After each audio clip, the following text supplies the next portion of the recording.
Friends, ಅಸ್ಸಲಾಮು ಅಲೈಕುಮ್. ಎಲ್ಲರಿಗೂ ನಮಸ್ಕಾರ. Welcome to my channel me and my angels. ಇವತ್ತು ನಾನು ಸಮ್ಮರ್ ಸ್ಪೆಷಲ್ ಸಪೋಟಾ ಮಿಲ್ಕ್ ಶೇಕ್ನ ಸಿಂಪಲ್ಲಾಗಿ ಹೇಗೆ ಮಾಡ್ಕೊಳ್ಳೋದು ಅಂತ ಹೇಳ್ತೀನಿ. ಇದನ್ನು ಮಾಡ್ಕೊಳ್ಳೋದು ತುಂಬ ಈಸಿ ಫ್ರೆಂಡ್ಸ್, ತುಂಬ ಟೇಸ್ಟಿಯಾಗಿರುತ್ತೆ.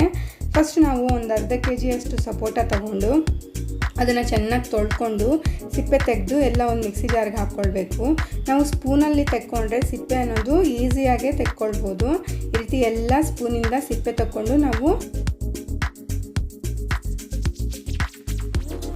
ಈ ರೀತಿ ಎಲ್ಲ ಸಿಪ್ಪೆ ತಗೊಂಡಾದಮೇಲೆ ಇದರಲ್ಲಿ ನಾವು ಒಂದು ಅರ್ಧ ಲೀಟ್ರಷ್ಟು ಹಾಲು ಹಾಕ್ಕೋಬೇಕು. ನಾನು ಅರ್ಧ ಲೀಟ್ರಷ್ಟು ಹಾಲನ್ನ ಚೆನ್ನಾಗಿ ಕಾಯಿಸಿ ತಣ್ಣಗಾದ್ಮೇಲೆ ಇದನ್ನು ಐಸ್ ಕ್ಯೂಬ್ ಮಾಡ್ಕೊಂಡಿದ್ದೀನಿ. ಇದನ್ನು ನಾನು ಹಾಕ್ಕೊಳ್ತಾ ಇದ್ದೀನಿ.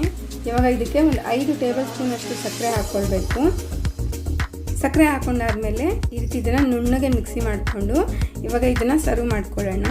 ಈ ರೀತಿ ಗ್ಲಾಸಲ್ಲಿ ಹಾಕ್ಕೊಂಡು ನಾವು ಇದಕ್ಕೆ ಒಂದು 3 ಐಸ್ ಕ್ಯೂಬ್ ಅಷ್ಟು ಹಾಕ್ಕೊಂಡು ಸಪೋಟದಿಂದ ಡೆಕೋರೇಟ್ ಮಾಡಿಕೊಂಡು ಸರ್ವ್ ಮಾಡಿಕೊಂಡ್ರೆ ಚೆನ್ನಾಗಿರುತ್ತೆ ಫ್ರೆಂಡ್ಸ್. ಇದು ಕುಡಿಯೋಕ್ಕೆ ತುಂಬ ಟೇಸ್ಟಿಯಾಗಿದೆ. ನೀವು ಮನೇಲಿ ಟ್ರೈ ಮಾಡಿ. ನಿಮ್ಗೆ ಏನಾದರೂ ಈ ರೆಸಿಪಿ ಇಷ್ಟ ಆದರೆ ಪ್ಲೀಸ್ ನನ್ನ ಚಾನಲ್ನ ಸಬ್ಸ್ಕ್ರೈಬ್ ಮಾಡ್ಕೊಳ್ಳಿ, ಲೈಕ್ ಮಾಡಿ, ಶೇರ್ ಮಾಡಿ, ಕಮೆಂಟ್ ಮಾಡಿ. Thanks for watching my channel.